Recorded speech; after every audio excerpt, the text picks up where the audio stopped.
नमस्कार, स्वागत है आप सबका। मैं हूं पुनीत पाठक और दिन भर की मध्य प्रदेश की बड़ी खबरें विस्तार से आपको दिखाते हैं।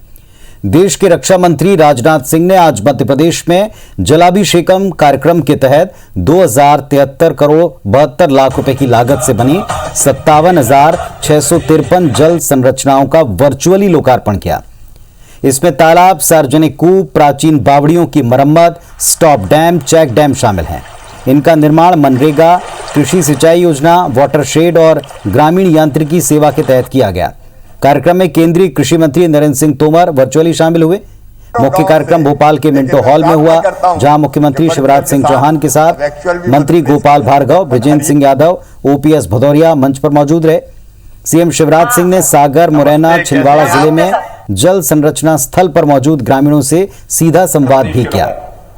देश के रक्षा मंत्री ने इस मौके पर कहा कि जलाभिषेकम अभियान जल के संरक्षण और संवर्धन के लिए बहुत जरूरी है। रक्षा मंत्री राजनाथ सिंह ने शिवराज सरकार की तारीफ की। सीएम शिवराज ने भी रक्षा मंत्री की तारीफ में कहा कि राजनाथ सिंह की वजह से चीन को कदम पीछे हटाने पड़े हैं। वहीं केंद्रीय कृषि मंत्री नरेंद्र सिंह तोमर ने मध्य प्रदेश सरकार के कामकाज की प्रशंसा की।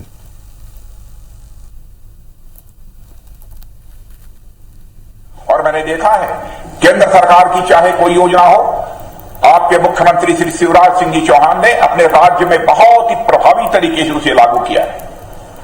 इसके लिए मैं शिवराज सिंह जी और उनकी पूरी सरकार को अपनी तरफ से हार्दिक बधाई देता हूं। गांव गरीब और विकास के मामले में शिवराज जी के नेतृत्व में निश्चित रूप से बहुत ही अच्छा काम मध्य प्रदेश में हुआ है। 75,000 जल संरचनाएं मध्य प्रदेश सरकार ने बनाने का काम किया है, जिनमें से 57,000 जल संरचनाओं का आज लोकार्पण माननीय रक्षा मंत्री जी के कर कमलों से संपन्न हो रहा है। जलाभिषेकम अभियान नरेंद्र सिंह जी फिर हम प्रारंभ कर रहे हैं। छोटी छोटी जल संरचनाओं का जहां जहां आवश्यकता होगी हम निर्माण करेंगे।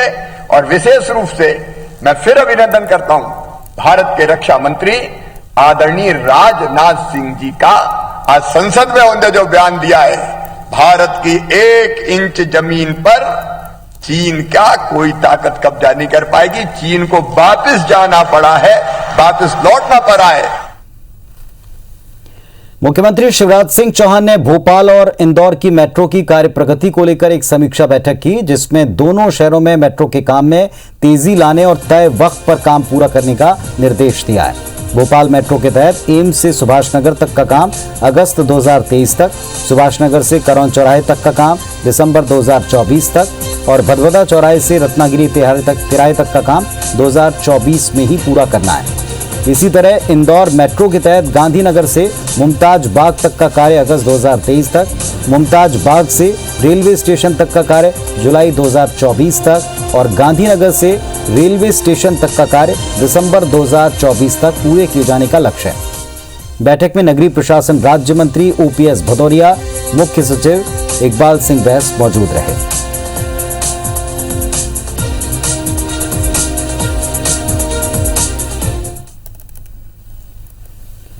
नगरीय निकाय चुनाव की तैयारी कांग्रेस पार्टी ने जोर शोर से शुरू कर दी। संगठन को मजबूत करने के साथ गुटबाजी को खत्म करने और समन्वय कायम करने पर फोकस है। 21 फरवरी को प्रदेश अध्यक्ष कमलनाथ इंदौर में कांग्रेस पदाधिकारियों के बीच पहुंचने वाले। कमलनाथ संभाग स्तरीय पदाधिकारियों से मीटिंग करेंगे। हालांकि कांग्रेस ने इंदौर में महापौर प्रत्याशी लगभग तय कर दिया है। ऐसे में संभाग में दूसरे नगर निगम और नगर परिषदों को लेकर चर्चा होगी। बीजेपी की खामियों को सामने लाकर कांग्रेस को मजबूत करने पर जोर दिया जाएगा।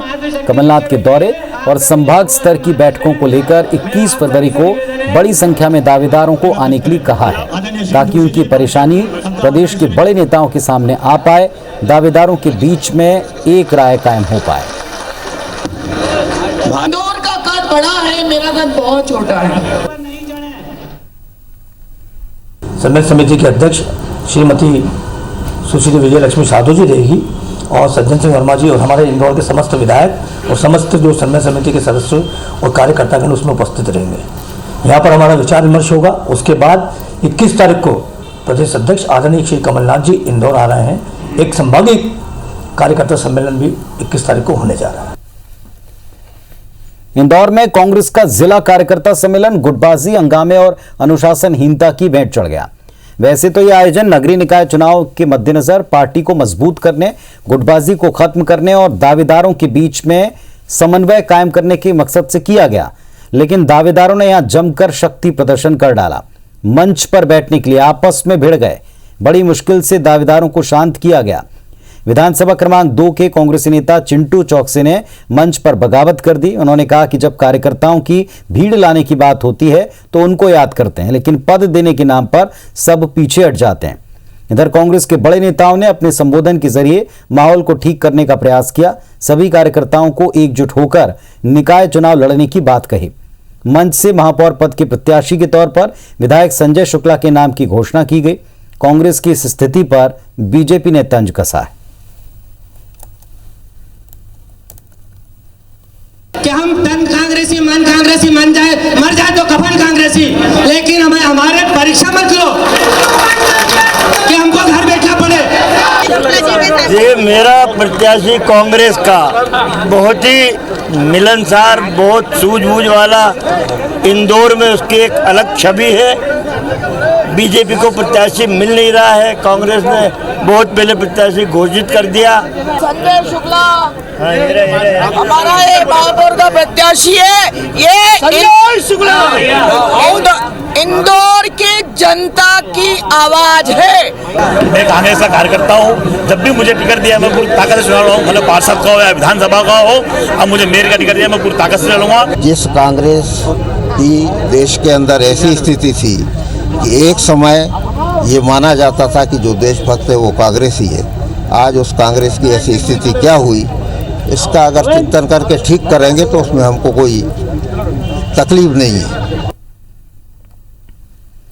बैतूल में फिल्म धाकड़ की शूटिंग कर रही फिल्म एक्ट्रेस कंगना रनौत का विरोध थम नहीं रहा है। फिल्म की शूटिंग रोक देने की धमकी देने के बाद अब कांग्रेस पार्टी उनके खिलाफ एफआईआर करने की मांग कर रही है। कांग्रेस नेताओं ने एसपी के नाम एसडीओपी को ज्ञापन सौंपकर कंगना रनौत के खिलाफ केस दर्ज करने की मांग की। कांग्रेस नेताओं का आरोप है कि कंगना रनौत ने अपने ट्वीट में दिल्ली में आंदोलन करने वाले किसानों को आतंकी बताया, जो कि घोर अपमानजनक है। इसीलिए कंगना पर एफआईआर दर्ज होनी चाहिए। कांग्रेस ने चेतावनी दी कि कंगना ने 24 घंटे के अंदर किसानों से माफी न मांगी तो धाकड़ फिल्म की शूटिंग को रोक दिया जाएगा। कांग्रेस ने 12 और 13 फरवरी को बड़े आंदोलन की चेतावनी दी। इधर प्रदेश के गृह मंत्री नरोत्तम मिश्रा ने कहा, कंगना को घबराने की जरूरत नहीं, सरकार उनके साथ है। गृह मंत्री ने बताया, फिल्म की शूटिंग रोकने का आवेदन आया है। इस बाबत एसपी से फोन पर बात की गई है।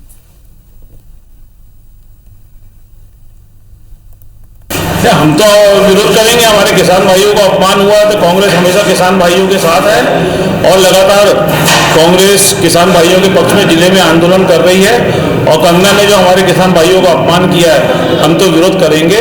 शासन प्रशासन को जो करना है वो अपना काम शूटिंग की जो कांग्रेस के प्रतिनिधि हैं उनके द्वारा ज्ञापन दिया गया है कंगना की जो ट्वीट किया है उसके संबंध में। सर क्या मांग की है उन्होंने एफआईआर की मांग की है और उन्होंने इसमें जांच विषय में जांच की मांग की है और ट्वीट वापस लेने की भी मांग की है। प्रथम दृष्टया क्या लग रहा है सर इस पूरे प्रकरण को लेकर? अभी इसको जांच करवा के अपन जांच में देखते हैं। मैडम के सामने अपने इस मैडम के समक्ष में पेश करेंगे, जांच करवा के देखते हैं। मैं कांग्रेस के प्रदेश अध्यक्ष आदरणीय कमलनाथ जी से कहूंगा कि इस तरह की गतिविधियों से वो अपने कांग्रेस के कार्यकर्ताओं को रोकें। मैं बहन बेटी कंगना से भी संपर्क की कोशिश करूंगा, उन्हें किसी प्रकार की दिक्कत नहीं आने दी जाएगी।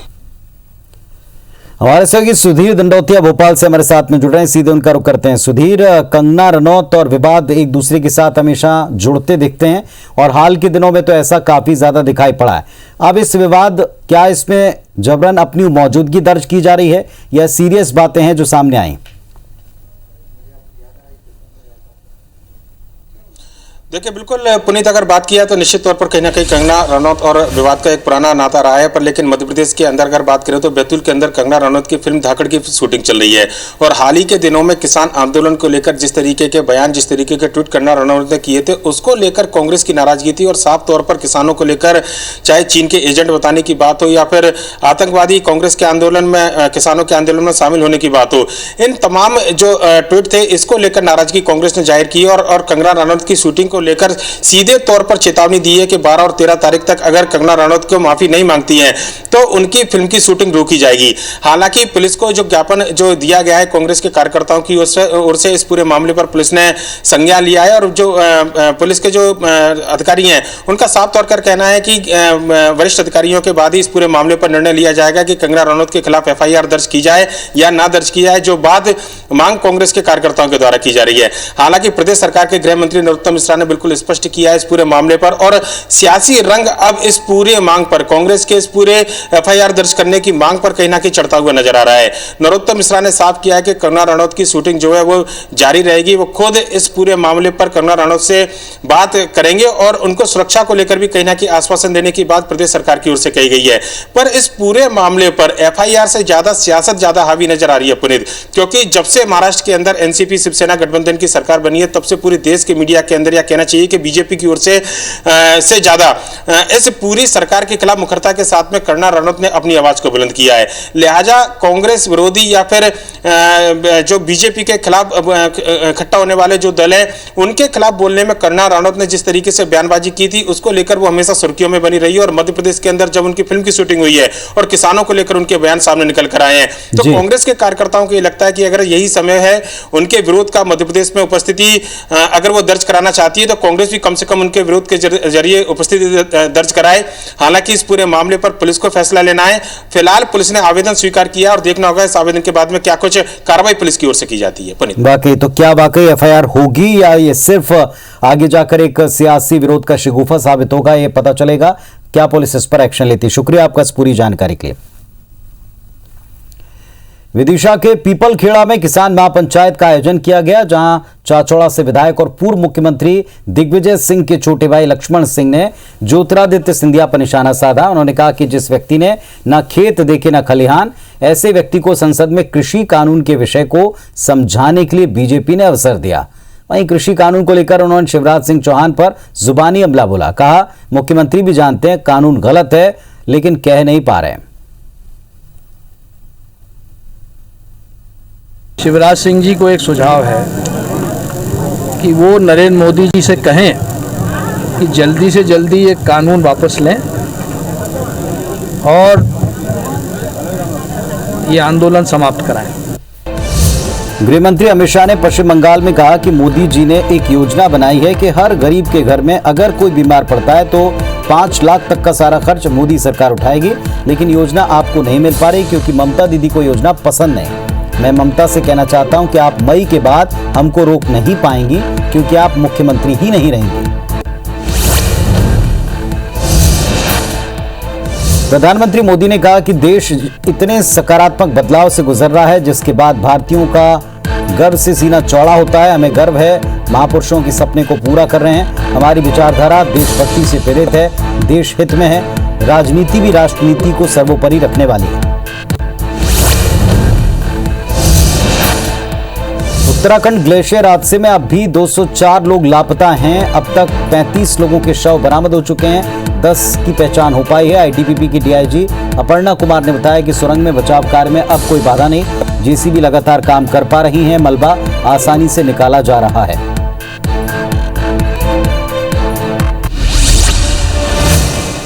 कुछ अन्य खबरें देखते हैं।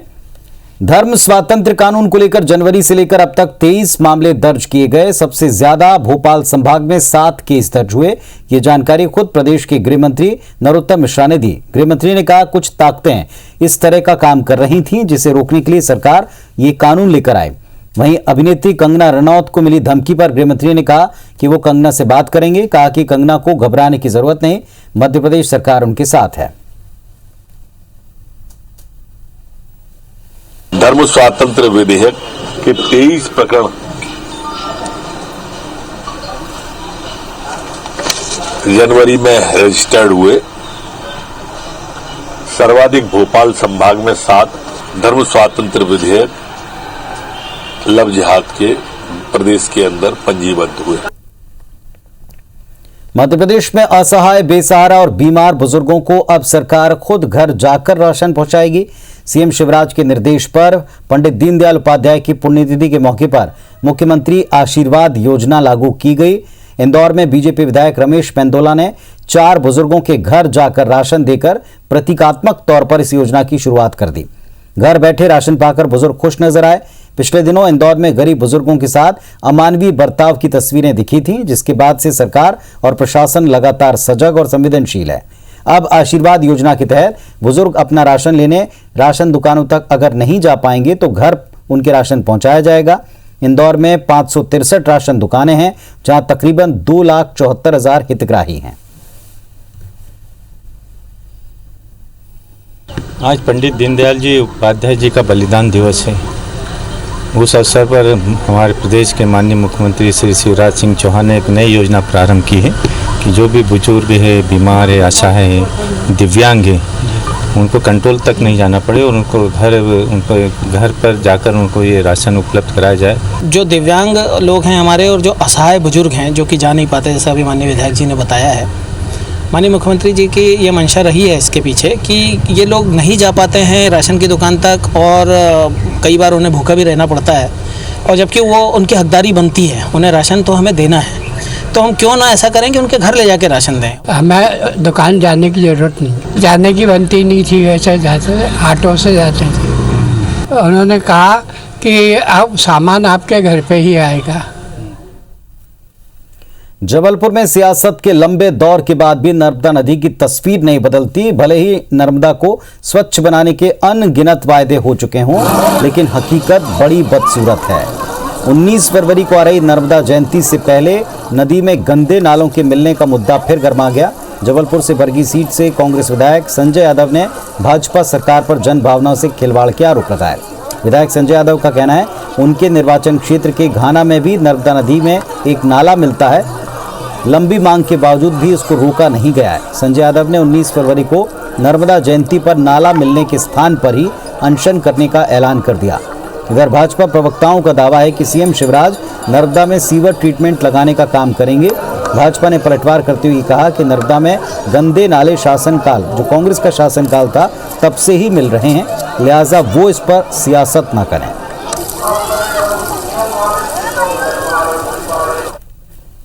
शिवराज सिंह चौहान के बेटे कार्तिकेय चौहान 14 फरवरी को बुधनी विधानसभा क्षेत्र के नसरुल्लागंज में प्रेम सुंदर मेमोरियल क्रिकेट टूर्नामेंट कराने जा रहे हैं, जिसमें राज्यसभा सांसद ज्योतिरादित्य सिंधिया, मंत्री डॉक्टर प्रभुराम चौधरी, मंत्री महेंद्र सिंह सिसोदिया शामिल होंगे। इस आयोजन को लेकर कार्तिकेय चौहान ने आज एक प्रेस कॉन्फ्रेंस की।